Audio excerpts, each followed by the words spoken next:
I'd like to ask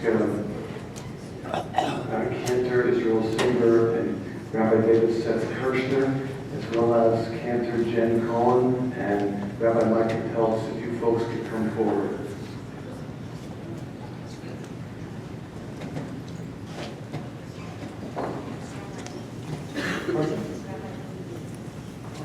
Rabbi Linden, okay, I didn't know about that.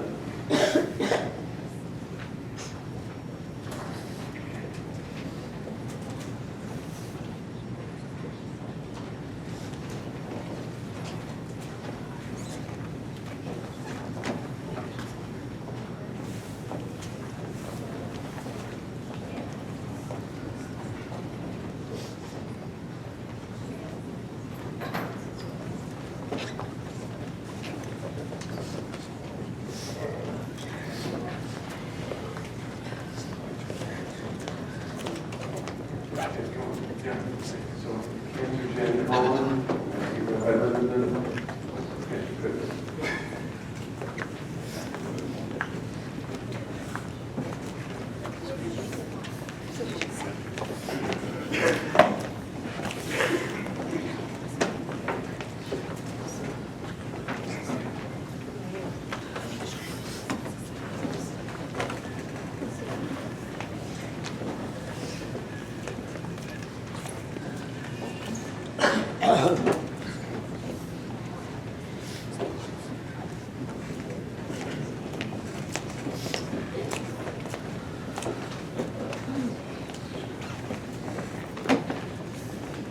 Okay, you may be seated.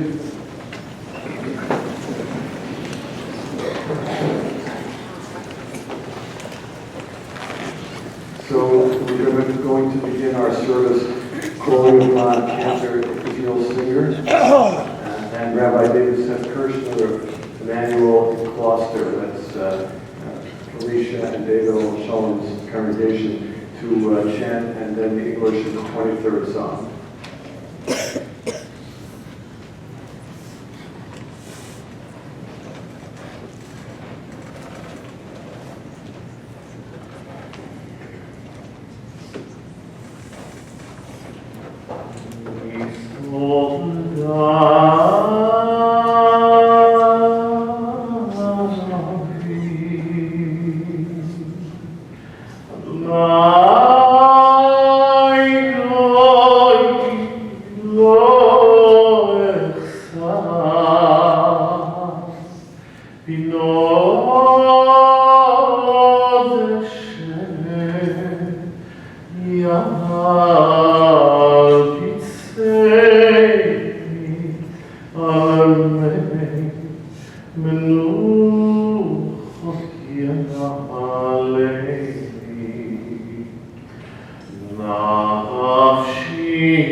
The 23rd Psalm, Ben-Avi. The Lord is my shepherd, I shall not want. God allows me to lie down in green pastures. God leads me beside the still waters. God leads me on a path of righteousness, for that is God's name's sake. Even though I walk through the valley of the shadow of death, I fear no evil, because God is with me. God's rod and God's staff comfort me now and at all times. And even if a table is prepared in front of my enemies, I know that my head is anointed with oil, and surely my cup overflows, and that goodness and mercy will follow me all the days of my life. We shall all dwell in the house of God forever. And together let us say, Amen.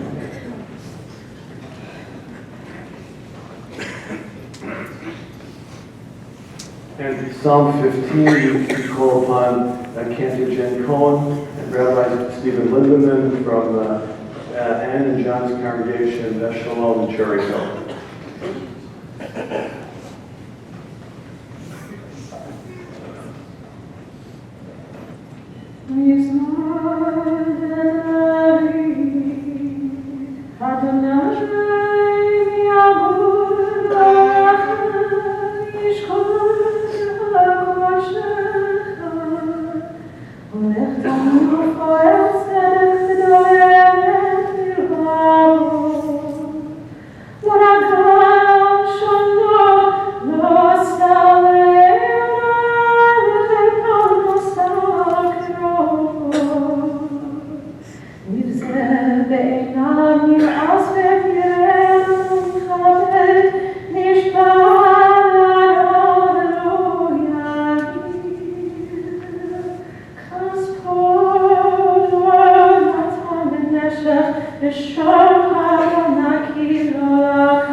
O Lord, who shall dwell in your sanctuary? Who shall abide upon your holy mountains? He who lives with integrity, does what is right, and speaks the truth in his heart, who has no slander on his tongue, who does no evil to his fellow, who does not reproach a neighbor. In his eyes, a vile person is despised, but he honors those who revere the Lord. He takes note even to his own harm, and does not change.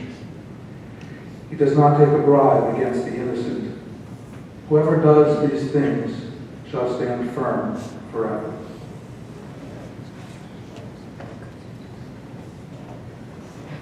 Thank you very much.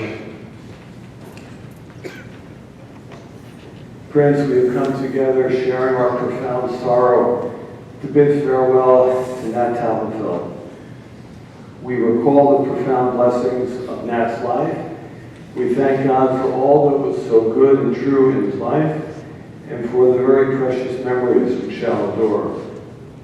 Eternal God, Creator, merciful Father of all, your children bound in grief seek light to dispel the gloom which is upon us all. Be gracious to those who mourn, for they are in distress. Bless them with your compassion. Ease their burden of sorrow. Send them light and peace, for as it is written, fear not, for God is with you. Be not dismayed, for he is your God. He will strengthen you and help you and sustain you with his power. And let us say amen. Amen.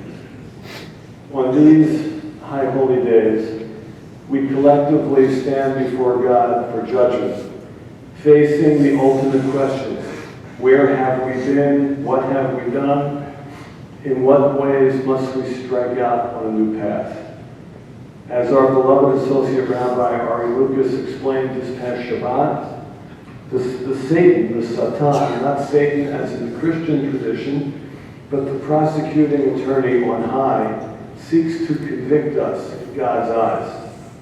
Acting and facing off against the Satan is our Shaliach Tzibor, acting as our Melitz Yosher, our advocate on high. And for 60 plus years, here at CAI, in a high holiday configuration of seats much like this one, our Shaliach Tzibor par excellence, our Melitz Yosher, has been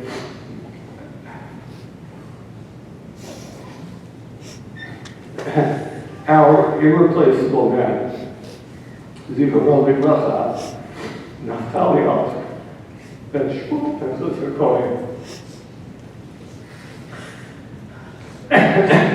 Nat's davening voice was not just powerful, and it was powerful. It was authentic. Its nusach touched our souls. Its message registered with the Almighty. Last Friday, at Nat's hospital bedside, Nat told me, he said, Rabbi, I had never missed a Rosh Hashanah. Not Polish anti-Semitism, not the Holocaust, not Siberian labor camps could keep me away. This year, Nat's body passed away at Rosh Hashanah. But his soul ascended to Olam Haba as our Melitz Yosher face to face with the Kadosh Baruch Hu. My text for this morning is Avinu Malkeinu, because that's the classic prayer pleading with us to God. The Talmud Tani today in 25 tells us that Rabbi Akiva, great sage, prayed these words, Avinu Malkeinu, on behalf of the entire Jewish people, and his prayers were answered. Therefore, our sages expanded the list of Akiva's supplications, and forming the pivotal section of the Chayal Matzah. I'm going to select 3 of these bakashot, these requests, of Avinu Malkeinu as the structure of my remarks. The first, Avinu Malkeinu Chatanu Lefanecha. Oh God, we are all imperfect. We need to accept our sins and to do better in the year ahead. Nat's remedy for the imperfections among the Jewish people was to create an extraordinary mishpacha as a role model to us all, and he did. As Nat told everybody, our neighbors in Florida envied me and myself because our children never left us alone during our medical challenges. They came to Florida week after week in shifts. Nat learned family devotion from his revered parents, Shmuel and Sabina.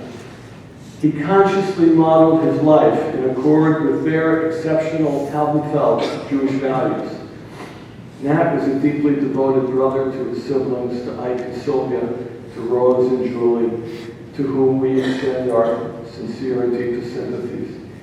He was deeply connected as well to these siblings, to Faye and Sal, to Sylvia and Hai, to Rose, to Sam and Lita, to Ida, to Lois and Norman.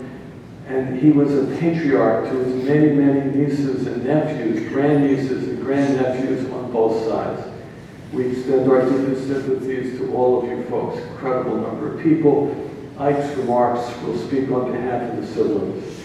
And that was an incredible force of Yiddishkeit, of love, of goodness, of role modeling, of strength, of generosity. Indeed, Alamilas of everything to his children, to Anne and John, to Jane and David, to Sue and Richard, to Bill and Lois, to Felicia, and to David, Zichrono Livracha, and to his beloved grandchildren, to Michael and Eliza, to Talia, to Daniel and Matt, to Sarah and Mike, to Becca, to Avi, Lauren, to Shira, to Jacob, Gabriella, to Sam, to Hannah, to Gabrielle, and to Gordon, and to his precious great-grandchildren, to Donnie, to Dahlia, to Orly, to David, to Hadass, to Mabel, and to Ayal. Quite a few of the children and the grandchildren will speak in tribute to their father, their Zeta. Most of all, Nat shared a remarkable married life of 68 years with his beloved Ashes B, forming an unparalleled role model couple to us all. B's sister Sylvia, blessed memory, told me the story of Nat's initial arrival in town. He was a greenhorn. He hadn't been that long in America, and he was set up on a blind date with an American-born girl in a small town in Caldwell. Nat didn't drive, never drove. He took the bus here to Caldwell, and he was nervous when he got to the bus stop. Should he go through with this? Sylvia said to me, "Thank God Nat got off the bus."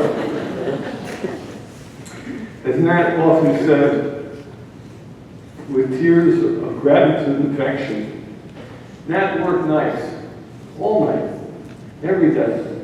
And it was Bee who nurtured and raised the wonderful Talbotfeld children. As Nat said, she nurtured their terrific spouses as well.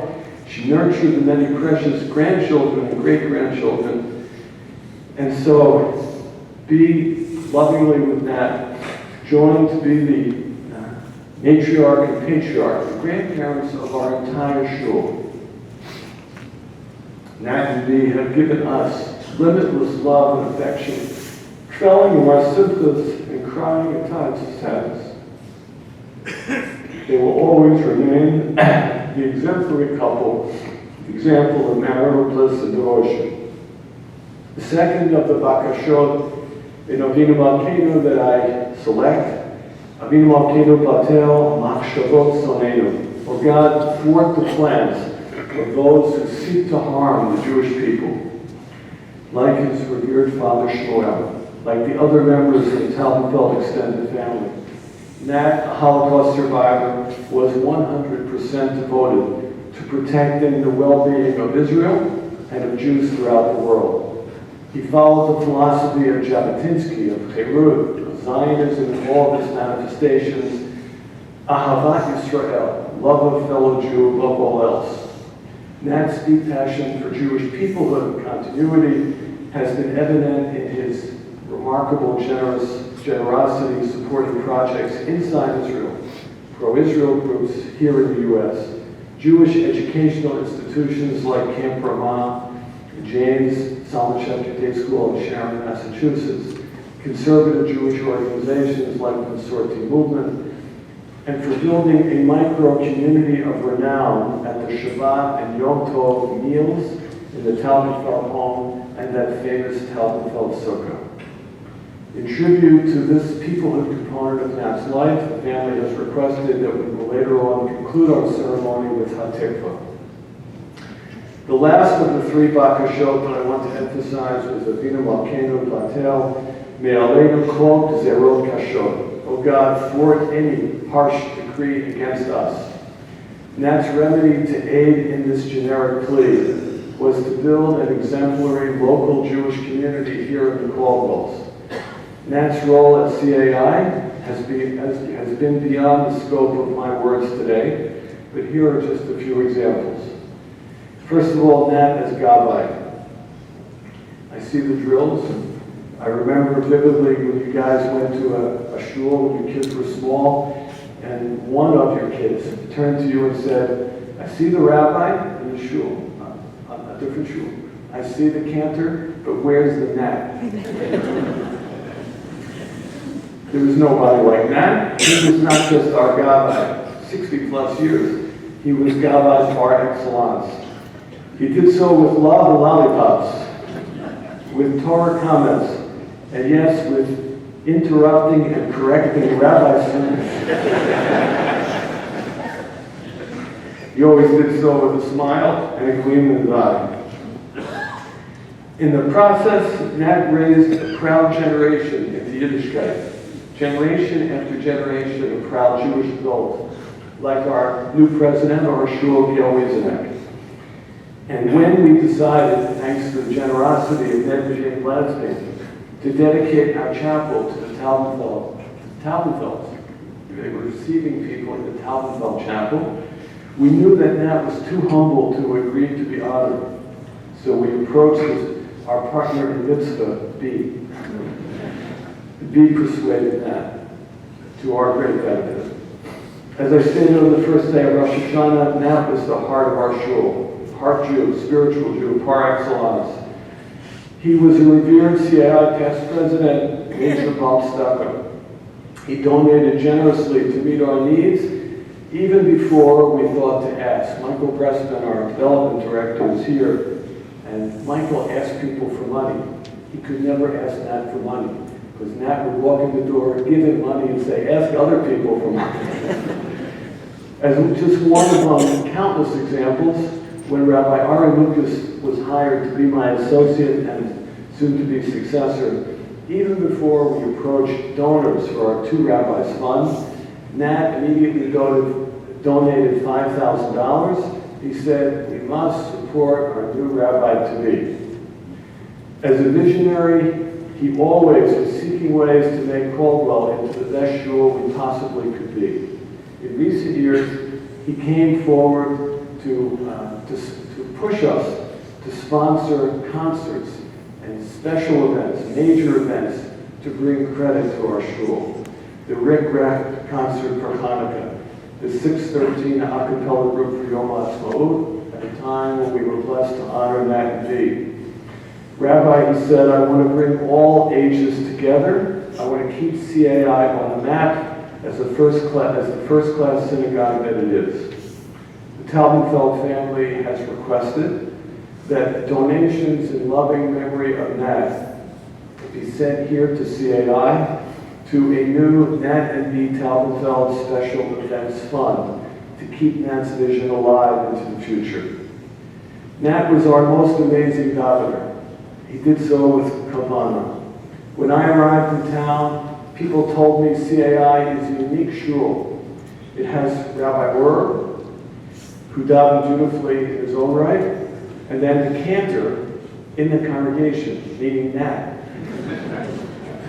When the Taubenfelds first joined B'nai Torah in Boca, Nat was invited to daven in the preliminary service. B'nai Torah's rabbi, David Steinhardt, had been our intern here for 4 years. He approached the sanctuary and he heard the davening. He said, I hear Caldwell. It's unique, it's Nat. Nat's melody has been CAI's spiritual song. At weekday minyan, he was the heart of the minyan. On Shabbat, on Yom Tov, especially the high holidays, his nusach is permanently implanted into our souls. Cantor Kaplan noted that in the spring of 1982, when he first came to Caldwell, Nat was one of the first people that Cantor met. Here, said Rabbi Silverstein to Cantor wrote, Nat will show you the melodies that we use. So the Cantor sat down in the Goodwin Chapel at the time. Nat sang melody after melody into the Cantor's old cassette recorder. Some of the melodies the Cantor said he recognized, but they were clearly Natified. Nat would sing them a little bit differently from everybody else. And of course, Nat's way was the way we would sing them in our shul. Because who could try to fight against such a powerful neshama? Cantor wrote, when our daughter Simona was 8 years old, she stood at the sanctuary's reader's table and she blared out, I'm like Nat. I don't need a microphone. Nat was the ultimate mensch. No one could possibly surpass Nat's amazing sensitivity to assist people in need. Nat set CAI's tone of welcoming newcomers who arrive in our shul. You can't arrive in our shul without somebody going up to greet you, even after the greeters outside have greeted you. Michael Gressman, our wonderful new development director, told me that when he first came to visit on a Shabbos morning, he sat down and Nat, as he was wont to do, came over, introduced himself to Michael, and insisted that Michael sit with Nat, that he not be by himself. Nat discreetly has donated time and time again to my rabbi's fund, shtika, quietly, anonymously, to help specific people in need. Nat has gently comforted the mourners, reached out to the sick, and so much more. When I heard on the verge of Rosh Hashanah about the tragic death of Sue and Steve Eisen's grandson, Hinda's son, Avi and Sarah's nephew, my immediate instinct was to go to Nat for solace. The Taubenfeld family recognizes that as deeply as they knew Nat. They also know that there are so many Nat stories floating out there that they hadn't heard. They are soliciting Nat stories. Want Nat stories to be written down and shared. Grandson Sam has provided some cards, but emails and other ways, those will be put together as a family legacy. So I'm going to conclude my remarks by offering a few personal comments, my recollections of Nat. Nat was like a spiritual father to me. My parents and Rita's parents still revered Nat. Rita's father, a Holocaust survivor, early on said, "At last, a gabbai without an accent."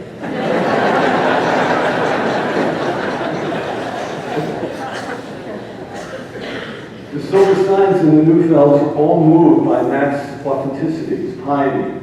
My children revered Nat. Rebecca, my daughter, heard the Eastern European tradition born anew through Nat's davening. David, my son, loved Nat dearly. He insisted, of course, that Nat receive one of the brachas, seven brachas at his wedding. And, Nat's kids told me that Nat told them he felt whenever David would teach Torah here. When David started his first year as Sgan Rosh Yeshiva, Shivat Oraita in the old city of Jerusalem, he asked the students to introduce themselves. One of the students introduced himself and said he was from West Orange, Jacob Kellum. So David said, "West Orange?" He said, "I grew up in Caldwell." Jacob said, "My grandparents lived in Caldwell." David said, "Who are your grandparents?" He said, "That and Italian." David said, "That deserves a hug."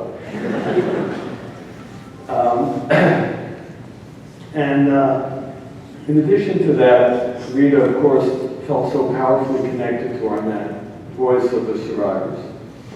As for me, Nat was my partner in so many ways in building CAI into what we have become. I'm teaching the book of Daniel, and they talk about the king offers the interpreters of his dreams that they will be part of the triumvirate to govern with the king on top. Nat always talked about the triumvirate here. Rabbi Silverstein, Cantor Kaplan, and Susan Work. The person on top was Nat. In 1979, we were a wonderful shul, but we needed renewal. The search committee, in theory, was poised for change. But when the new 30-year-old rabbi was engaged, the reality of change was daunting to them, so they were reluctant. Nat intervened. He said, "We interviewed 30 excellent rabbis. We hired the best of them. Yes, Rabbi Silverstein is much younger than we are. He's the age of our children. But we were attracted to his vision for institutional transformation. We must support him and follow his lead into the future. The rest is history." Fast forwarding that, one of my final conversations with Nat, he said to me, after 41 years of partnership, he said, "Rabbi Silverstein," interestingly, he never called me Alan.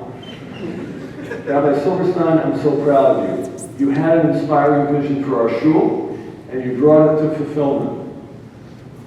You recruited, gave space, and partnered with a unique triumvirate, Cantor Kaplan, Susan Work. Your presidencies of so many Jewish organizations put our shul on the map. In 1979, people told me that the Jewish future of conservative shuls required the liberalization of ritual. Rabbi Silverstein, you maintain our shul as a strong venue of Jewish traditionalism. And you know what? We grew to 900 households, the largest membership of any conservative synagogue in the state. And Rabbi, along with our cantor and our rabbinим, we uniquely excel in the magnitude of attendance and davening, Shabbat, holidays, weekdays. More than anywhere else, we now have hundreds of adult learners each week in our adult wing. Susan work has elevated our educational programs to great heights for children of all ages. The Rabbi, in the process, we have produced dozens upon dozens of rabbis, cantors, Jewish educators, Jewish communal workers, Torah readers, prayer readers, and synagogue officers. And Rabbi, with your vision and the encouragement that you gave, we have selected a wonderful young rabbi, Ari Lucas, through a unique succession plan, moving on into the future. So what I'm saying to you, Rabbi, is that we have placed Caldwell's imprint upon American and world Jewry. I'm so proud of you. Words cannot adequately express just how much. That's approval meant. Susan Work, the third of our triumvirate, I quoted the cantor before, reflected about Nat and the High Holiday Son Tokyo prayer. She wrote in the High Holiday liturgy, we read, the great shofar will be sounded, the still small voice will be heard. That was our Nat. We heard him with his deep, commanding voice, glorious voice of the shofar resounding within the beloved echo of the vanishing world from which he came. For so many years, to many of us, Nat's voice booming in the sanctuary was the voice of Congregation Good of Israel. Not his voice alone, of course. It was how he quietly reached into his pocket, not only to give lollipops to the delighted children, but to ensure that others could participate in the Jewish life he cherished. In all that he did, he modeled how to live a sacred life. Through his love, encouragement, and kindness, I felt confident that my still small voice would be heard, and I basked in our mutual respect and love. Erica Rabner and I were preparing for our Rosh Hashanah service that we lead each year. Soon after, we were preparing this past Sunday, soon after learning of Nat's passing. At our service, we decided that when we would recite the Asana Tokef, with its central question, how many will live and who will die, that we would take a moment to remember and celebrate Nat. Not in connection with the beginning of the prayer, but when we declare at the end, but tshuva, meaning the best of ourselves, tefillah, pray from the heart, and tzedakah, acts of charity and loving kindness. Through that we gain the power to ease the difficulties of our lives. Nat embodied all of the characteristics of strength. He was a man who taught us the power of tikkun olam, repairing relationships through forgiveness, search for the best of ourselves. A man who davened with full neshama, a man whose acts of charity and kindness could scarcely be measured. In our collective grief, we recall how to balance our grief with joy at having known Nat. Modeling ourselves after Nat and his quiet, unstinting support of our community, his forgiving nature, his ability to pray with a full voice, and his unstinting heart. The family has requested, most appropriately, that Stuart Rabner and Erica Rabner chant for us Asana Tokef, which Nat so much loved, as we do Yontif this time of year. Please rise.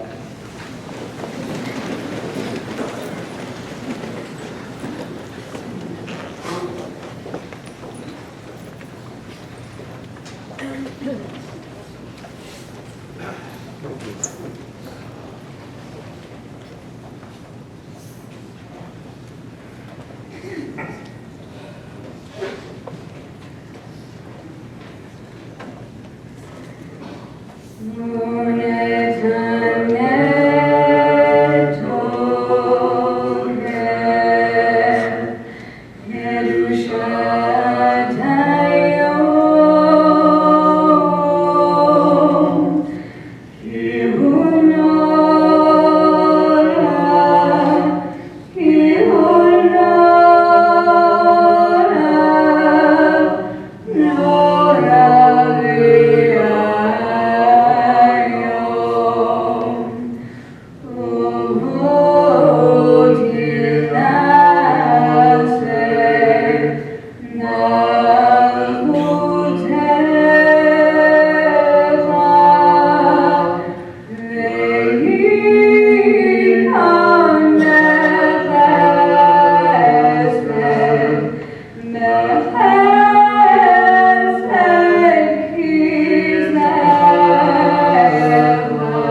On the altar, Ben Shmuel Pintas, Kohen Yizif Ro Baruch.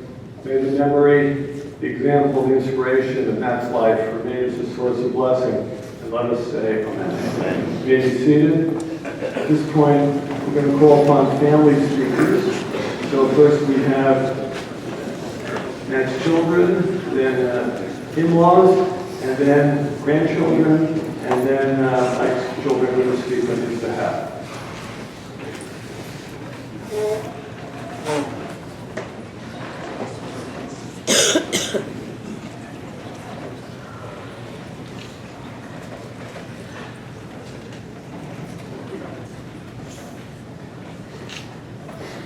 This is the family that Matt and Bee built. Over the last few days, we have come to rely on each other for love and support. We are holding each other up. We are sharing stories. We cry because we miss our dad and Zadie. But above all, we know that we have each other. This was our Father's plan all along, to be sure that we were all here for Rosh Hashanah, to have a few days to process our loss, and to have this time together before the final act of burial. We have turned to each other and said, Dad would love this. Zadie loved this prayer. Dad would have loved this burnt bagel. We saw his chair in shul on Rosh Hashanah and the candy waiting to be given out to the children, and no one was there to give it.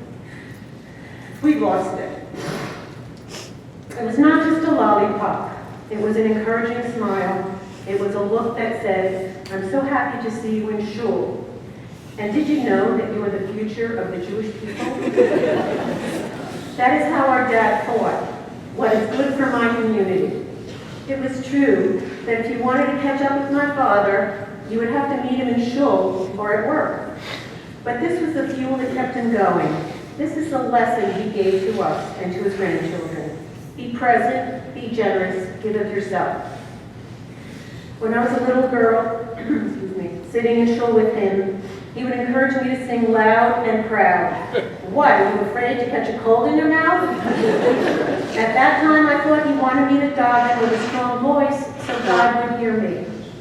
But now I know that he just wanted me to have a strong voice. The life that my father and mother gave us was in direct contrast to what he had gone through because of Hitler. The upheaval and threats he experienced only served to make him stronger and louder.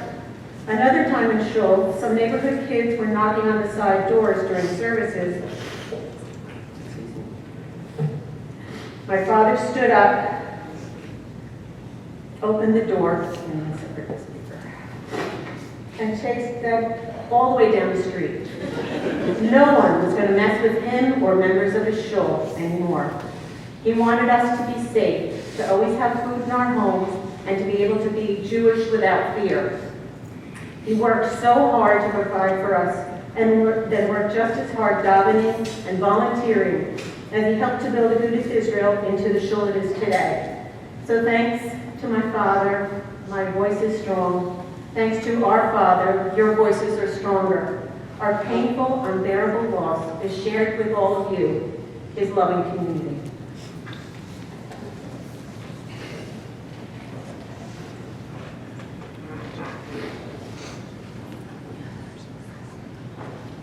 Here's what I can't stop thinking about.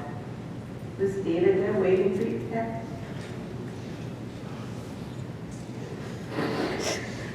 Because we just don't want you to be alone. It feels so much better to imagine that you're together. And please give him a piece of salami Friday. Because it's been a really long time since he enjoyed his meals. And walk with him. Let him walk as far as he can go. He so wanted to be able to walk on his own 2 feet again. And maybe the two of you will start a business together. I know you don't need the money, but for tzedakah, the two of you doing good together. If I'm honest, I can't fathom a world without my father. I knew for a long time that he was ready to go, but we weren't so ready to lose him. Because I know a lot of people, a lot of good people, a lot of great people, but no one absolutely no one like our Father. No one quite as generous, quite as passionate, quite as honest in his relationship to God. When my father died, he literally was talking to God, and in the same room, the Yom Kippur before my brother died, he spoke to God as if they were in this room alone, and the rest of us sat here with tears rolling down our cheeks. He was the Shaliach Tzibor. As a young girl, my father stood in the back of the Goodwin Chapel, and he always had the window open because it wasn't as cold as Siberia. And I would be walking to shul, and just about the time I would cross Elizabeth Street, I would hear my father's voice, literally singing to God and bringing the words to life. He didn't daven because he was commanded to. He didn't actually command my father to do anything. He davened because he and God had that kind of relationship. Nothing my father ever said was without passion. Nothing was ever said without heart. And we wanted him to be proud of us, always. And so I kept thinking, I know he was ready, but is the world ready to go on without him? Can the world ever be the same? Someone wrote on Facebook that a Buddha will never be the same, and either will most people who knew him. And I am not exactly sure how to lead my life without his guiding light. That's the truth.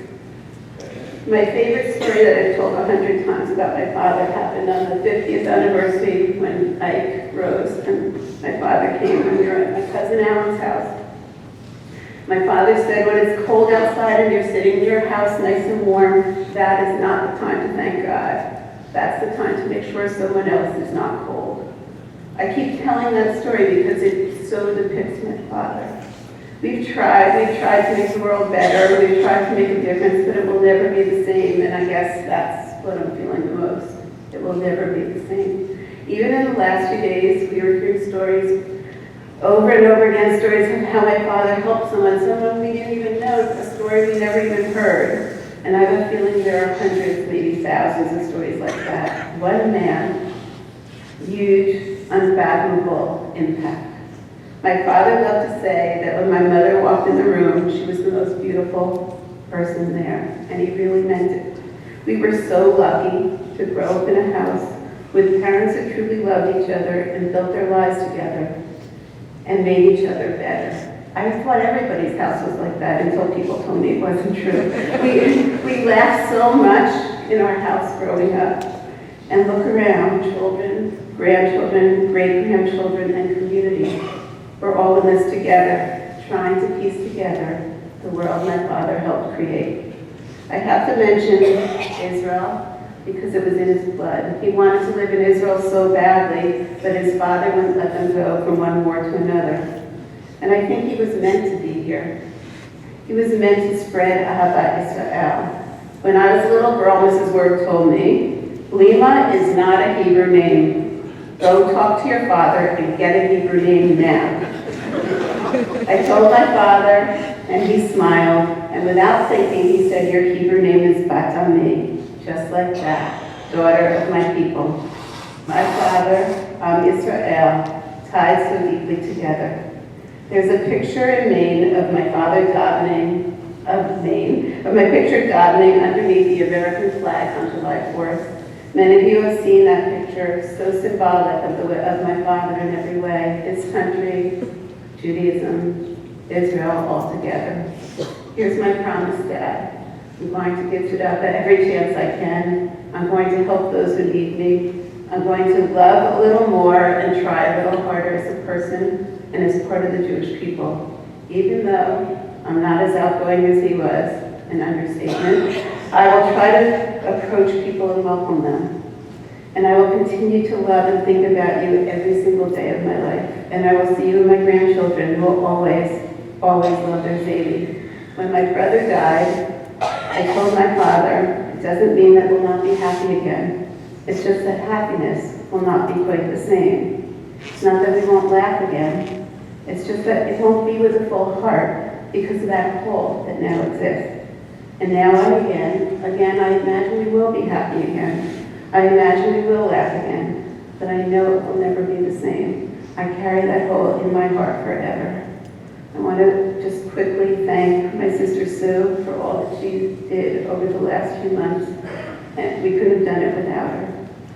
So I woke up this morning with a very strong image of my father dressed in his kittel, davening. It was my father before he got sick, big and strong. He looked a little like the Pope. His kittel with a white kippah on, and he was davening fervently. And all of a sudden it hit me. He was davening for the Eisen family. I knew it. And I wrote to Susan Eisen this morning. And she said, we were just saying that Nat was waiting for him with a lolly. On Erev Rosh Hashanah, my granddaughter Dahlia and I were sitting on my parents' deck. Dahlia said, Safti, it's okay to be sad, but Zadie is still your daddy. He's going to be your daddy forever and ever.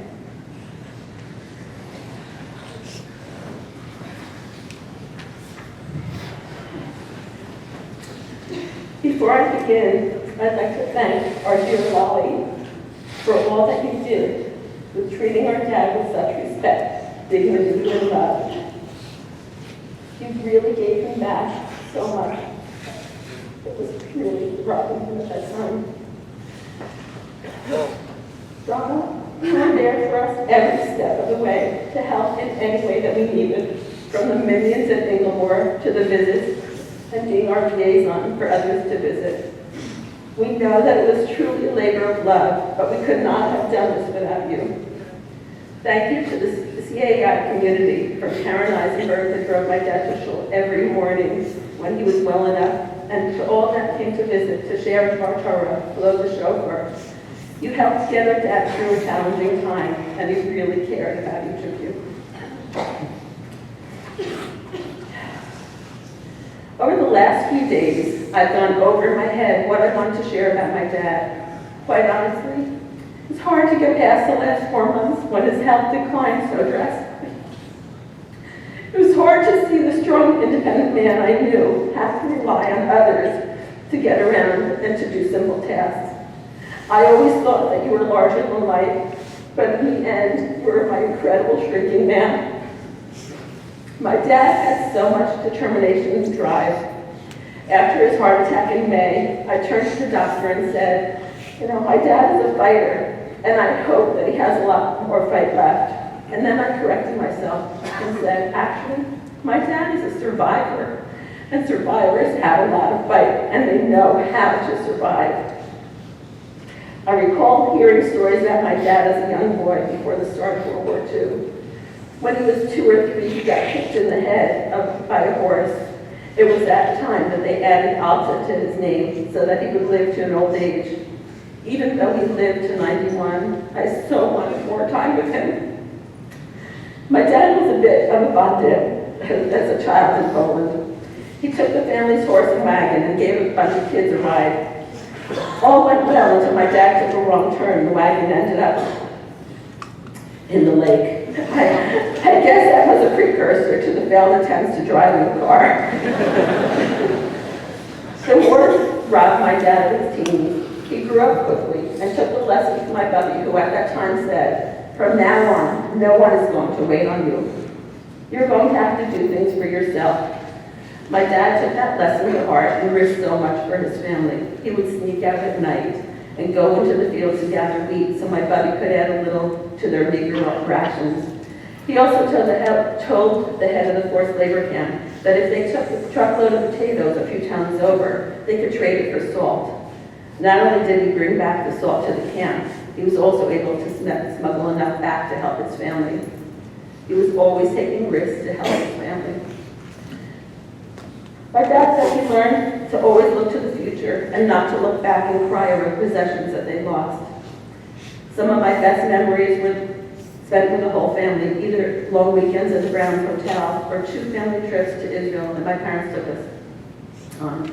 We joked that there was no need for an ATM. We had a ZTM, daily teller machine. On the first trip, we were overlooking the hotel on a Friday night. My dad said it was a nail in Hitler's coffin, that he could be in Israel with his family. Dad, it's another nail in Hitler's coffin that your legacy will continue, with more grandchildren born since that time, and Bezrat Hashem, many more great-grandchildren. We're trying to follow in your footsteps by looking to help others in the most respectful manner. Over the last year, you told me that you never wanted to be a burden to any of us. Dad, you were never a burden. It was really my pleasure and truly an honor to have this time with you. I cherished having this time. Our family has always been a strong unit, and I'm grateful for the connections you fostered in us as a whole. And yet, I also cherish every moment we had alone, knowing that your bond with each of us was distinct and special. This was true as a young child, trying to keep up with you as you walked quickly through the streets of New York, and it continues to be true this year. I'm grateful that our conversations have evolved past you asking, you need fruit, you need money, here's mommy. Since as a minimum, we always want to make sure that we are okay and cared for. Every moment I had with you was valued, and it means the world that our bond could deepen even more over time. I ask you for your forgiveness for anything that I did to hurt you. I love you so much. I just keep thinking that you and David are enjoying salami together.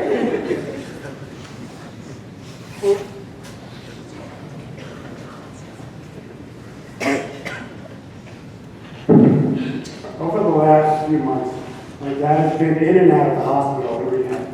And during this time period, did not have the strength to go to shul. So about 5 weeks ago, I decided that he had to go. It was a Shabbat morning, and as I wheeled him into shul, what occurred that morning was truly symbolic of what my father meant to the synagogue, Congregation of Good of Israel, and what this synagogue meant to him. As we approached the sanctuary, everyone's eyes lit up because Nat was back. And as he sat in his seat, one by one, congregants would come up and give him a big, meaningful hug. My dad, who could barely find the energy to speak, asked each congregant something specific or personal about their lives or their families. And of course, while this was happening, children of all ages would come up to him and say, "Shabbos, Mr. Nat." My dad would then very slowly reach into his pocket and give them a lollipop like he has done for so many years. Finally, when he asked him to do Kiddush, he did it, but not with the strength in his voice that people had remembered. However, still with the heart of a man with a long history here, who was really appreciating this very special moment. The congregation stood there so thrilled to have Nat back, but at the same time, realizing, so sadly, this could be an end of an era. So, my father had 3 families: the Tabenfeld and our relatives, the synagogue, and the Hunts Point market. Each one felt his immeasurable impact. He was a patriarch of our family, a true leader in shul, and an icon in the market. My father worked very long hours, actually, from Maariv to Shachrit. Every day, his driver Fernando would pick him up at shul after evening services, and bring him to the market to work through the night, and then pick him up in the morning and drive him right back to shul for the morning services. This was my dad's dedication to Judaism, which he custom made to fit in with the life of a produce man. At the market, Nat, some called him the refugee, some Koreans called him Doki for a hatchet which he holstered on his belt, or some simply called him the old timer. He was a legend in the Hunts Point market. For me, he was my mentor, partner, and the person I looked up to most. He started in the fruit business on Washington Street in Lower Manhattan during the 50s, and then traveled his way north to the Bronx when the market moved there in the 60s. Back then, the market was tough, and my father was one of the toughest. He would scare the heck out of you, then sell you, and probably have a few dollars more than you wanted to pay.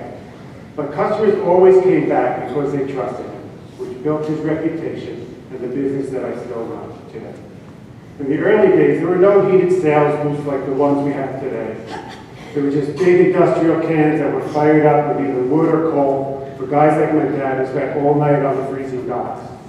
There were fights over parking, arguments over just about anything. It was truly the survival of the fittest. that my father was a survivor. Although my father may have been intimidating at times because he had to, those who knew him also knew his softer and generous side. Countless customers over the years told me how my father took them under his wing and taught them the business, lent them money to open a store, and if money was tight, gave them extra time to pay. Because he spoke multiple languages, or at least key swear words in every language, he really knew how to relate to all ethnic backgrounds. In fact, my father used to say that he never had an accent until he came into this country. Fortunately for me, even in his retirement, which was less than 4 years ago, he really never left our business. Every night he would call Danny, our night salesman, to check in. Every morning and afternoon he would call me and knew exactly what to ask, check to see what we sold, and give his advice on what to watch out for. As a matter of fact, from his home, he knew how we were doing better than our accountant. With work and synagogue, I'm sure, you're wondering how we had time for our family. Growing up, my dad worked at night and slept during the day. But believe me, we all felt his presence. As a matter of fact, when I misbehaved, I really felt his presence. Thank you, Mom, for protecting me. I also think my brother David had softened me up, because David, unlike me, didn't like walking in a straight line. And because of him, my dad, over the years, was thankfully forced to loosen his reins. After David died, we had family and friends to support us through a very difficult time. But our business was mine, my dad's rock, and our connection gave us each strength to move on. It was and will always be one of the cornerstones of our family. Over the years, through business, through our Jewish life as a family, and just observing my dad as a human being, I learned so much. I learned how to be dedicated to my religion. I learned how to be respectful to all. I learned how to keep working until the job is done. And most importantly, I learned how to love my family, especially watching how my dad loved my mom. 2 days ago, on the first day of Rosh Hashanah, as I wore my dad's tallit over my head to do the customary Kohanim priestly blessing, I paused to smell the scent of the dear Father.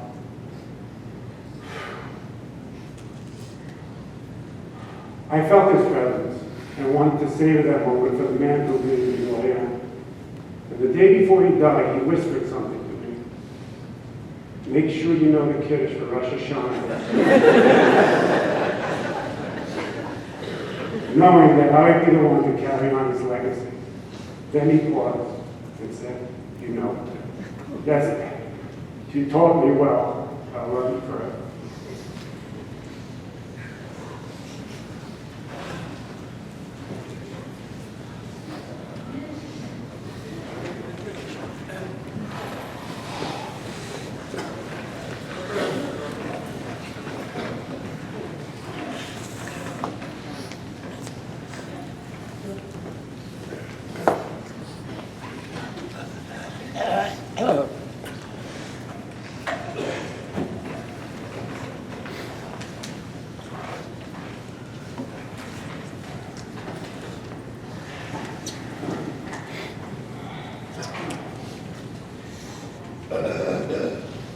So this is going to be very difficult for me, so I'm going to ask your patience as I do my best.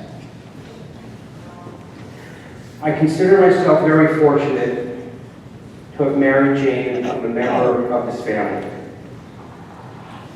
I lost both of my parents at very early ages, and when Jane and I were married, neither of my parents were alive. So for me, my relationship with Bea and Nat, Grandma and Zadie, was more than just as an in-law. I knew from day one that this relationship was going to be very special. I just did not know how special it really would be.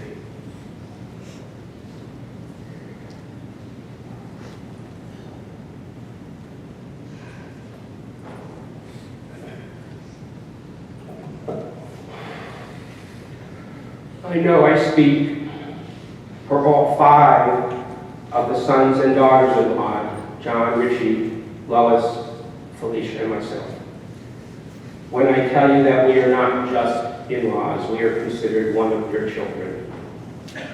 Bea and Nat are truly one of a kind, and they have created an incredible bond that is so special.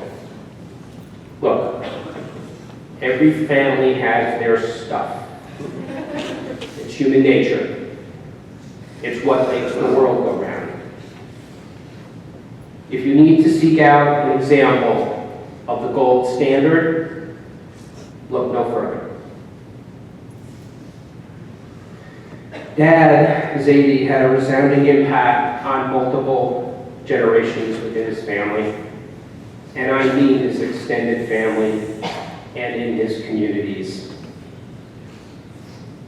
He went out of his way to make sure everyone who came across, with whom he crossed paths with, felt and knew his presence, and always in a way that was meaningful, thoughtful, and impactful. I want to share 2 short stories with you. Date, December 27th, 1981. Place, Congregation Buddha Israel, actually where we're standing, sitting right now. The event, our wedding. Historical note, Rabbi, I think this was the first wedding that you performed as the newly hired rabbi here at Congregation Buddha Israel. One more fact, weather. Snowing, cold, and icy. You all know Zadie worked nights, and after the wedding, he was planning to go to work. Jade and I were scheduled to fly out on our honeymoon the next day out of LaGuardia Airport. So that evening, in the snow and ice, we hitched a ride to the hotel to New York with Dad. Sidebar, he was never late to anything. He was extremely dedicated to his business, his employees, his customers, and I could go on and talk about being on time for everything, but I will not do that. Trust me, he was never late.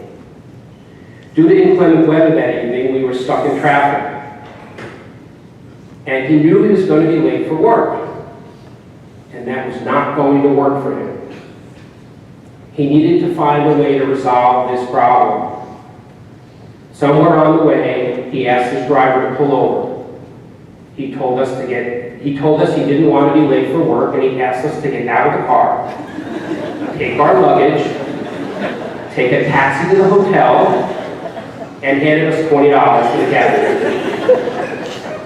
Next thing I know, Jane and I are out of the car, luggage in hand in the snow and ice, hailing a cab, going off to the hotel. I never found out he was late for work, but we made it safely to our hotel. Second story, the dates, 1997 and 2010. Family trips to Israel, sponsored by Bea and Nat. He had such love and compassion for the state of Israel and wanted to make sure that his family had the opportunity to experience and learn how important Israel was to him, his family, and the future of the Jewish people throughout the world. It was his passion and dedication as a Zionist that has such a lasting impact on all of us. Those trips created a connection to Israel that will last for an entire lifetime, and God willing, for future generations. Ask any of the kids what those trips have been. An investment that will pay dividends for a long time. Zadie, thank you for having the vision, the passion for making this a reality for this family. Sidebar. This should come as no surprise that Zadie carried lots of cash with him. Sue, just talking about it. We all knew what an ATM machine was, but when we were traveling in Israel, we had our Zadie TM, which stood for Zadie Teller Machine. He was always handing out money to everybody, every single day. He wanted everybody to spend money in Israel, and it didn't matter what it was for. He just wanted the money to be spent in Israel. His way of helping the Israeli economy, spoiling his family, 2 mitzvahs in one. So why am I telling you all this? Nice story about a wedding night, family trips to Israel, not that unique. Others have done that before. The message is much deeper. He has touched so many individuals, so many lives, so many generations, so many communities in his lifetime. As we say goodbye, let his actions, his passion, his love, his dedication, his commitment, his leadership, his mentoring be a guiding light for all of us. When you need help making a decision or taking an action or questioning yourself, take a step back and ask, what would Nat Papenveld do in this situation? And I know you will be sent in the right direction. Dad, Zadie, you helped fill a void in my life, and I thank you for being more than just a father-in-law to me.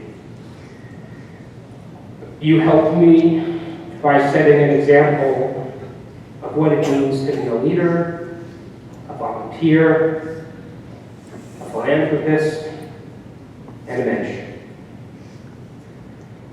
I know there are so many others that you've helped along the way, silently and without fanfare. Thank you for your inspiration, your love, your passion, your leadership as the patriarch of this family and this community. If we all follow your lead, we can make the lives of others around us just a little bit better. We will miss you deeply and are grateful for having you as a part of our lives.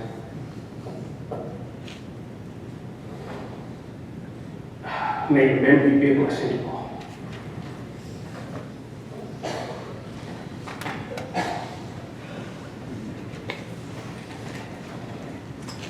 He was known as Nat to some, Naphtali to others, Tulik, Dad, and our family favorite for the last few decades, Zadie. Zadie was a unique person, to say the least. When he walked into a room, the entire room changed for the better. When he sang in shul at a seder, the whole room belonged to him. For many years, we disagreed at the seder table of the role of Lavan, the biblical figure. I took the traditional approach that Lavan was wicked and only wanted to hurt the nascent Jewish people. Zadie had another school of thought. He said, Lavan gave Jacob a job, and when you give someone parnassa, you are doing a tremendous act of chesed or kindness. You see, Zadie cared about people tremendously, and he did what he could to help others, including offering loans to young couples looking to buy their first house. My grandson Donnie's bris over 6 years ago, Zadie served as a Sunday in Scarsdale, New York. During the bris, some blood got on his collars. He told people that when he was in a Russian work camp as a teenager, the commander of the camp told his family they would work there for the rest of their lives and never leave the work camp. Then he said, look at me now. Decades later, celebrating the bris of a great-grandson in New York. He said, we never clean blood off his dollars. I don't think you ever did. One of the most difficult moments he experienced was having to bury his son David. Etched in my memory, which I will never forget, was seen of Zadie standing at the cemetery while David was being buried, and my mother-in-law leaning her head on his shoulders, while the two of them were tearing up. I think that must have been an inconsolable moment for any parent. But Zadie gained strength from religion. At the funeral, when anyone tried to offer condolences, he responded with a reference to the biblical story of his ancestor, Aaron and Cohen, brother of Moshe. When Aaron lost 2 sons in a tragic episode, the Torah tells us, Vayidom Aaron, and Aaron was silent. Zadie kept repeating that phrase, Vayidom Aaron, as if to say that sometimes there are no words to explain a tragedy, and we have to trust in God.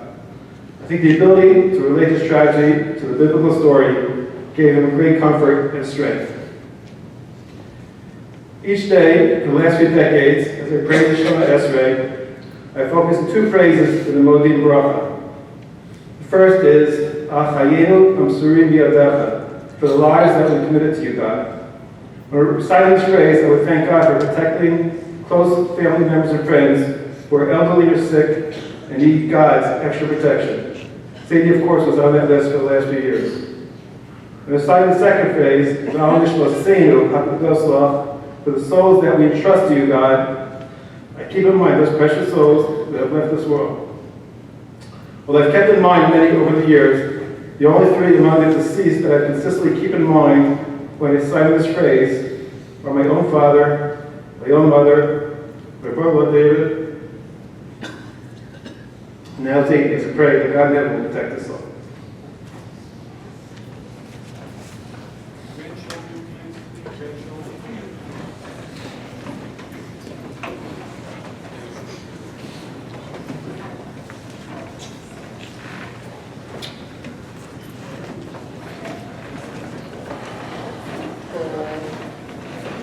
Who was Naftali Talentel? Who was Mazzi? He was a man who didn't care. He could care less. If you drove a Ferrari or a Rolls Royce, he could care less. If you were wearing Louis Vuitton or drinking Louis XV, he could care less. What he did care about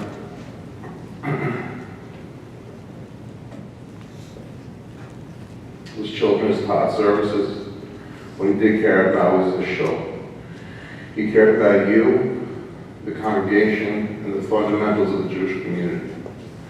But most of all, he cared about his family and taking care of us and making sure we were all proud of ourselves and our Judaism. It wasn't easy for Zadie, being a war survivor and coming to this country with nothing. But he not only made it, he thrived.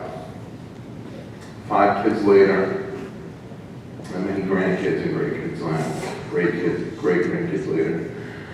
Zadie has made a footprint in his Jewish community and every community he was a part of, from the produce business to his charitable work in Israel and beyond. A true mensch, a true lover of Israel and Judaism, and a true lover of his family. He was a man's man who didn't even know how to drive, but he could care less. Driving or even flying in a personal jet, it just wouldn't impress him. But coming to Shoalwood, and I just want to thank everybody for coming and paying her their respects, and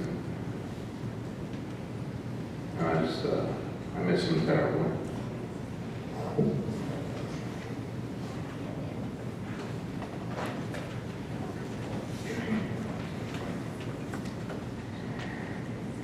I'm going to tell like a really short anecdote. We heard a story about one of the phone scams that's going around, that everybody tried to take advantage of older people. And that's my brother, Michael. And Zadie and Grandma got a phone call to their place in Florida. And somebody said, Grandpa, it's Michael. I'm in the hospital and I need money to get out of the hospital to pay my bills. They want money. And Zadie said, if you were one of my grandkids, you would know. Nobody ever calls me Grandpa. And if you ever call here again, you will need the hospital.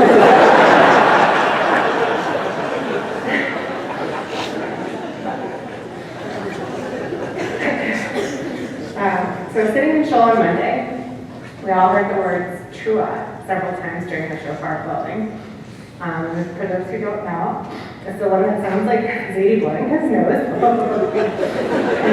And the word means fractured, as opposed to one long blast.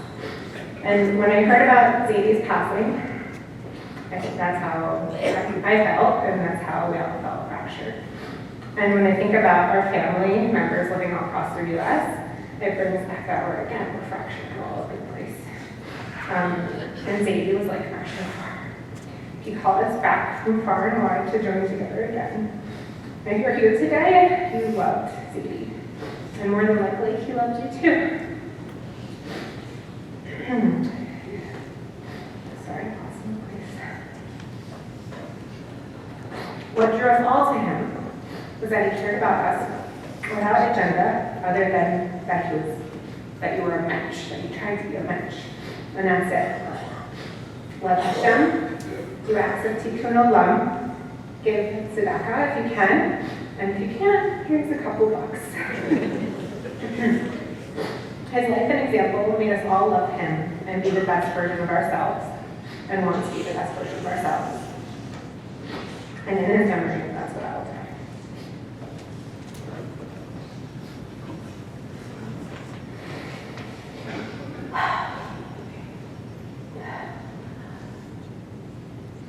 At my wedding in 2011, right after Mike broke the glass under the chuppah, the bridesmaids and groomsmen jumped into the aisle to dance the set. Sadie jumped in front of them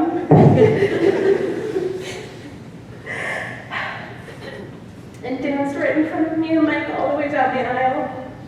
My friends had to practically yank him down. He had no idea where he was going, but he stood there focused on us, and he did the Sadie dance, with his arms up and his big grin. And his face was so bright. I can't remember when, probably a decade, maybe 2 decades ago, there were 2 parts in our Seder that became my parts. I'm not sure if Sadie gave them to me officially, or why, or how it happened, but they became Zadie interpretations that I shared. And they are really Zadie's essence. The first is about fighting back and being strong. In the Haggadah, there's a story of a bunch of big-time rabbis sitting around telling this story of Pesach through the night. Their disciples come to them and say, it's time to say Shacharit. Zadie tells us this is secret code. There's no way these rabbis didn't know it was time to say Shacharit. It's secret code that it's time to start the revolution, to fight. It's no surprise Zadie hated feeling weak. It was literally against what he believed in. The last time I spoke to him on the phone, he said, Sarah, your Zadie is weak. I told him, Zadie, you're allowed. I hope that he knew that even though his body felt weak, he had never been weak for 1 second of his life. The other Seder's part, which Richie talked about, was about Lavan, Jacob's father-in-law. Zadie believed that the Haggadah unfairly painted Lavan as a more evil oppressor than Pharaoh. So when we got to the part, it would be my turn to say, Zadie says, that we have to remember that Lavan took in a refugee. He gave him a job, he gave him a family. As an immigrant to this country, this is not something that he took lightly. This country allowed Zadie to produce all of this, and he was so grateful every day. And he wanted to make sure that we knew how grateful we should be too. But he does not need to worry about that. We do. It was so special watching Zadie with my kids.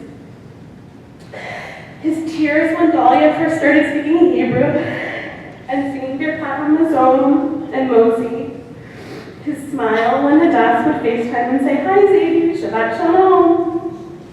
I feel tremendous pride and a huge responsibility to carry his legacy onto them.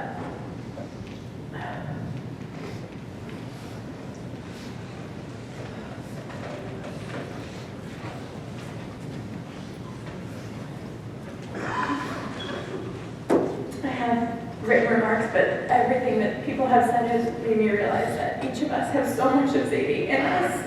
I certainly have his impatience. Some of us have his squeamishness around blood, not me, but some other people around here. And what I really hope is that we all continue to have his generosity and his heart just every day. And something that my dad said, if we can all just say, what would Zadie do? We'll always do the right thing. But he was certainly our role model. And I think for all of our school projects growing up, where we had to talk about who we looked up to the most, each of us has used Zadie at least once. Without knowing why at such a young age, we knew he was someone who modeled hard work, family, and tzedakah. Not to mention, I think Sarah and I are the only 2 people in our 5th grade class that used Jabotinsky in our Zionism reports. So, He and I had different ways of doing tzedakah. The way I chose to do it often made him pretty nervous. A young woman traveling alone in Africa was not on his list of things he wanted for his grandchildren. But the first time I went to Uganda, I went to the Jewish village of the Abudaya tribe. There, where Yoni Netanyahu's name adorns every building, and the first and one of the few structures they have built was a mikveh. The ziti was all I could think about, and how I really wanted him to be there with me, and I was plotting a way to get him to Uganda with me the next time. Of course, that never happened. But every time I go back there, I will think of how I wish he could have seen this Jewish community thrive in what can only be called a challenging environment. When I did tell him about the Abudaya, the first thing he asked me, of course, was how to send the money for books and for the schools so that they could learn just as we did. And when I go back in December, I am going to make sure to visit them and bring his spirit with me.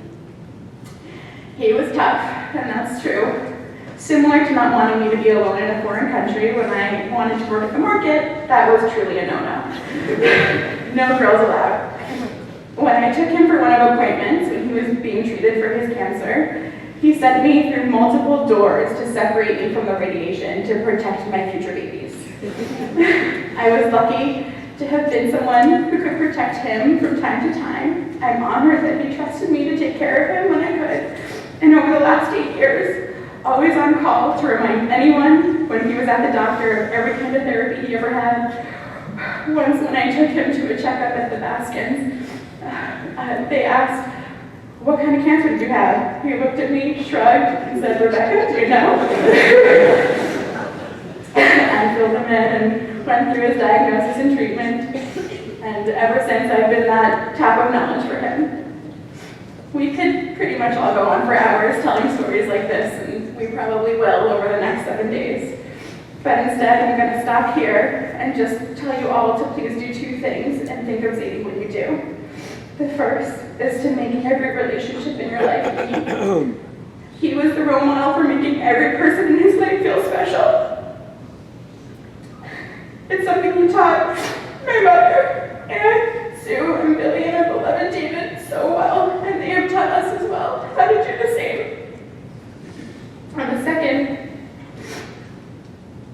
is to slip a 20 into someone's tzedakah box next time I see it. So when they open up to make the donation, there'll be a sweet surprise, like a nice bright berry, before they make their donation, and we'll be there to spread the tzedakah.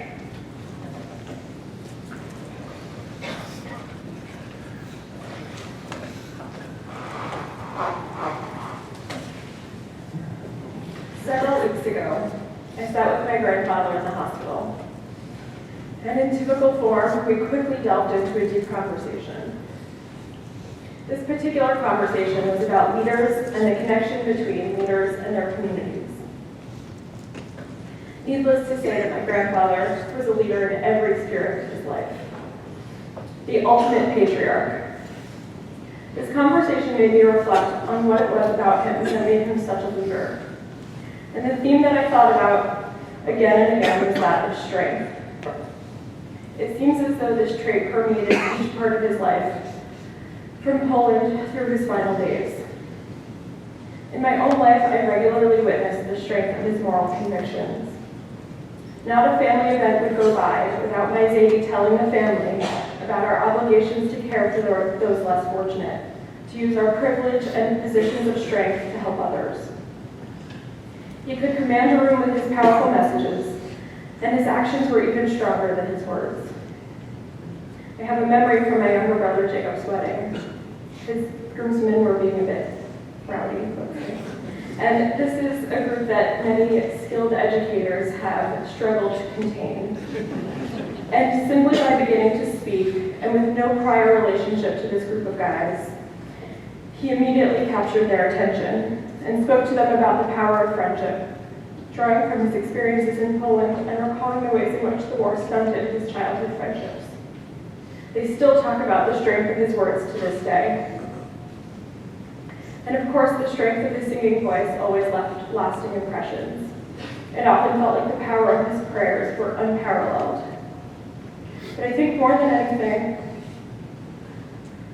the strongest thing about him was the strength of his love.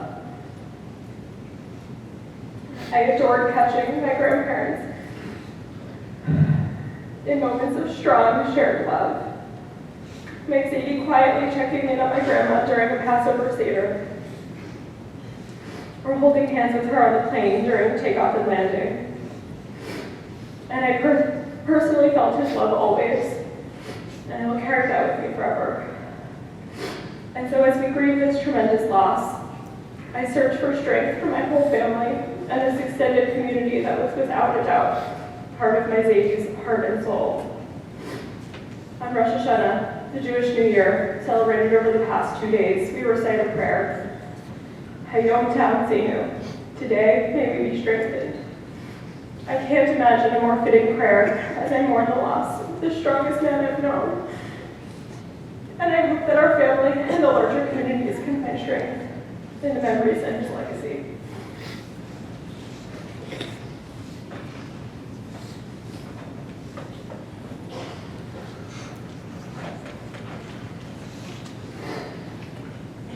If anyone has any memories or photos, please email it to honoringmatt@gmail.com.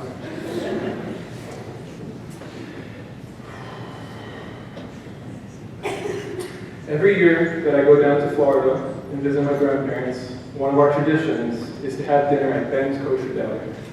I don't know if you know Ben's, but their portions are so out of whack. Each solo meal could fill 3 people. Zadie always made me get the biggest steak on the menu with all of these extra sides. He wanted to make sure that I was beyond full. Anyway, there was one time when I was younger, proudly finishing off my steak, and Zadie points to my plate and says, "Sam, what's all that left on your plate?" I say, "Zadie, that's all the fat from the steak. No one eats that part, it's 100% fat." He said, okay, Sam.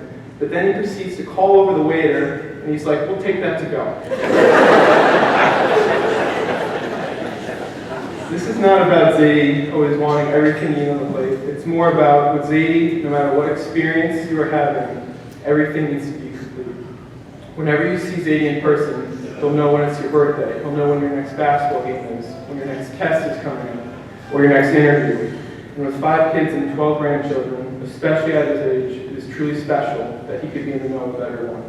This type of behavior extends to his siblings, his cousins, his congregant members, knowing everyone's situation at all times.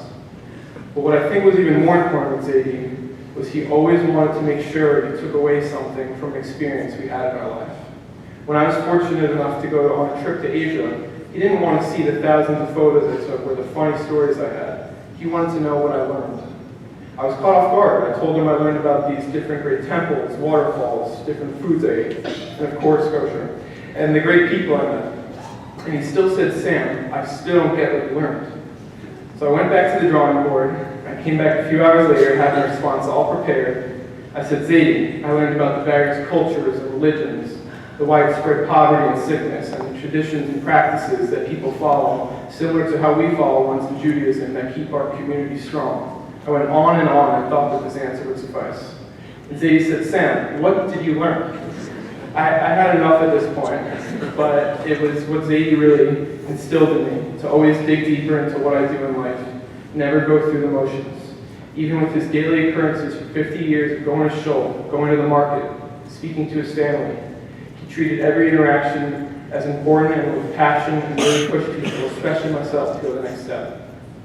I can tell you that this patience and listening just gets thrown out the door when you speak to him on the phone. It's like a hot potato to him. The second he gets the lowdown about how we're doing, midway through the sentence of me asking how he's doing, he says, "I'm good, here's grandma." He never once wanted to be the center of attention, never wanted to be a burden to anyone, which is quite tough in the past year. But what I hope he realized is that his selflessness, his ability to teach and lead and be a role model for so many people is what we wanted him to be and why we are always having him at the center of attention more than anyone else. Every year, that first night of Rosh Hashanah is one of the moments that I treasure the most. Everything gets put on hold, our work, our phones, New York City, everything. Myself, my dad, Gordon and Zadie head together from Mariv, and we could just focus on being together and connecting with the holiday. We walk down this very aisle, and immediately everyone goes up to Zadie, wishing him Shana Tova. Not once does he forget to introduce me to anyone that he approaches. More than any time in my life, when I enter with Zadie, I feel a part of something. I feel invincible. I feel a bond that will never be broken.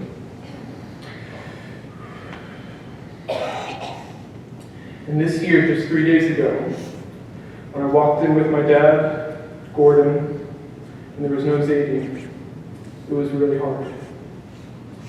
It was really, really hard. It didn't feel right at all.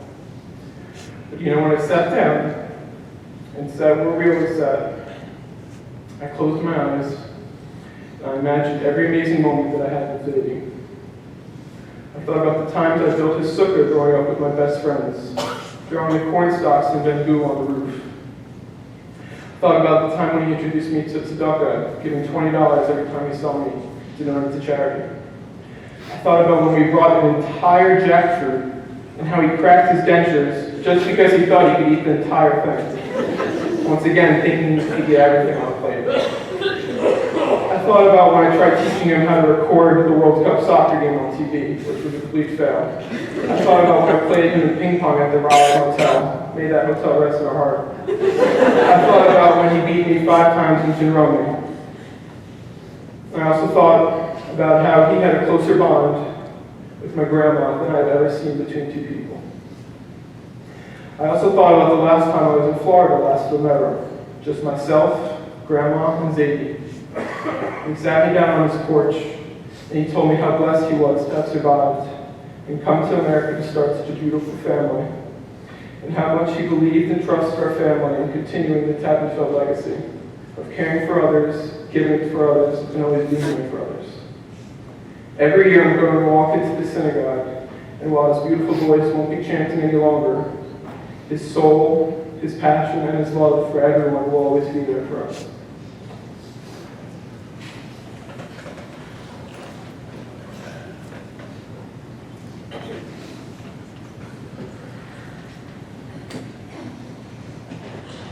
I'm so lucky to have had the time I did with my Zadie.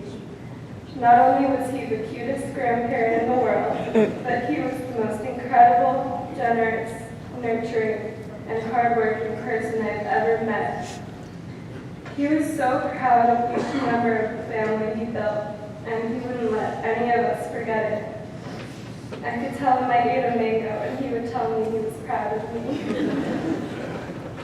He was so proud of me when I went to Israel in January, and he gave me $20 and said to give it to anything related to Judaism.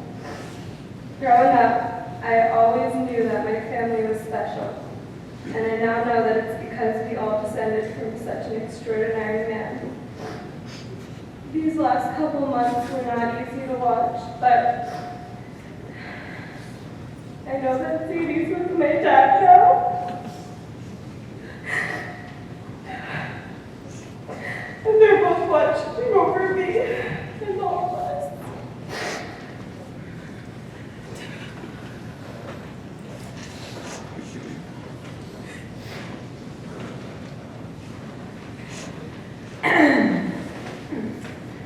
Just by looking around this room, it's very clear what type of person my Zadie was. He was a man of impact who some way touched every single person sitting here today. I could just imagine Zadie sitting front row convelling as he takes out his handkerchief that my brother Sam out fail asks, Zadie, when is the last time you washed that thing? And Zadie just looks at Sam and goes, it's hard to summarize all the things my Zadie taught me in life. Because in short, he taught me that life. He was such an important person to me, someone I looked up to deeply. But if I had to choose one word, it would be pride. The most frequent message left on my phone was, Chana, I just wanted to call to let you know how proud I am of you. Zadie always taught to take pride in what you have by giving back to others. To take pride in education by working your hardest. To take pride in being Jewish because Judaism means community, it means tradition, and it means family. and most emphasized is take pride in your family, as family is the most important thing on this earth. He practiced what he preached, and we all learned from the example he set. One of the things I admired most about Zadie was his honesty. A few years ago, I sat Zadie down and interviewed him to tell the story of his life. Although there were struggles and setbacks he talked about, he took pride in his life story and how that shaped him to be the man he was. He told the whole story, start to finish, with honesty and passion. The last time I saw Zadie was right before I left for my semester abroad in Australia.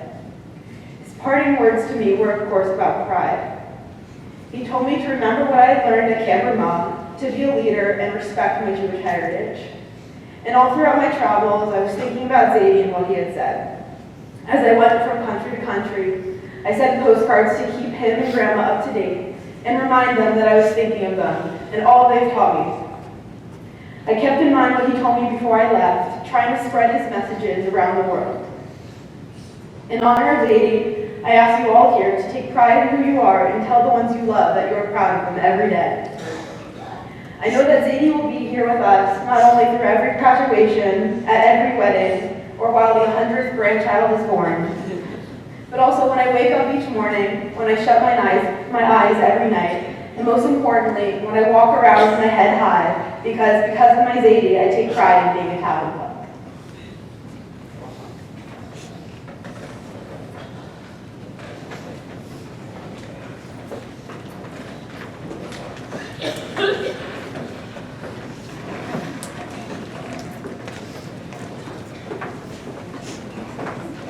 And then last, Aviva or Daniel is going to speak on behalf of I.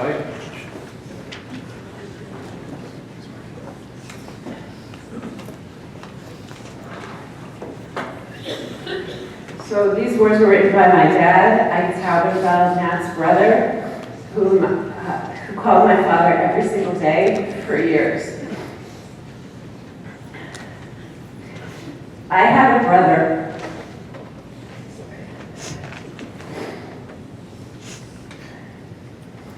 Millions of people have brothers, but my brother was an extraordinary man.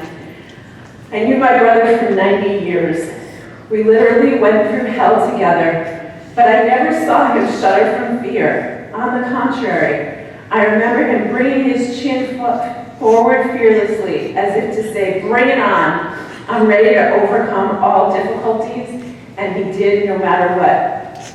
Soviet Russia, Siberia, where we, a family of 5, owned 3 pairs of winter boots and somehow managed to move about 120 miles in a week's time. Yes, my dear brother, remember Siberia, the Ukraine, Poland, Czechoslovakia, Austria, Italy, where we drank the worst of wines, and then finally the US and quite a heap of hardships, which you, in your indomitable way, overcame. You and Bibi brought up wonderful kids, ours and Judaism's pride. Poor David left us too early, may he rest in peace. I will miss you, Nat, but I am grateful for all those wonderful years. You were the light of my eyes, and since your passing, my sight has dimmed, but the memory of you, my dear brother, will brighten the remainder of my days. Rest in peace, my brother, and may the good God and the holy people of Israel lighten your absence. May the earth be light to you.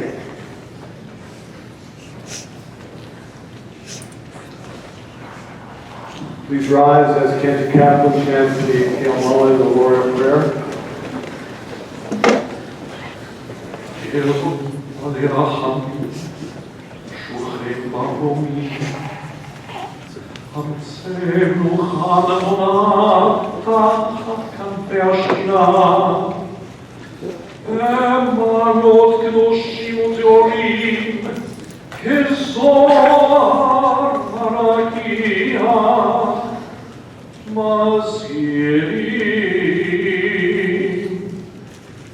Et nishmat Naftali Alter ben Shmuel Pinchas HaKohen Shalach le'olamo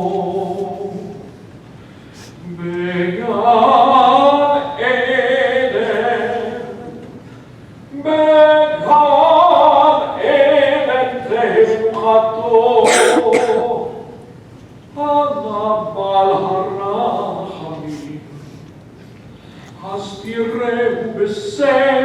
כנפיך לעולמים, וצרור בצרור החיים את נשמתו.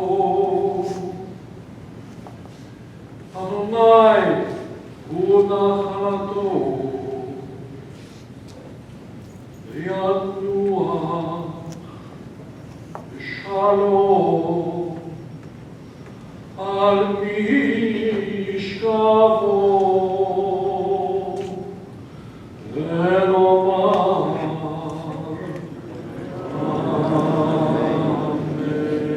O God, exalted and full of compassion, grant perfect peace in your sheltering presence among the holy and the pure. Soul of Nat Salmonfeld, who has gone to his eternal home. Master of mercy, we beseech you, remember all the worthy and righteous deeds they performed in the land of the living. May his soul be bound up in bonds of life eternal. Lord is his portion, may he rest in peace. And let us say, Amen. We're going to conclude as the family requested with Hatikva, Cantor Leader, Cantor Catholic.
Thursday night, as well as Sunday night and Monday night.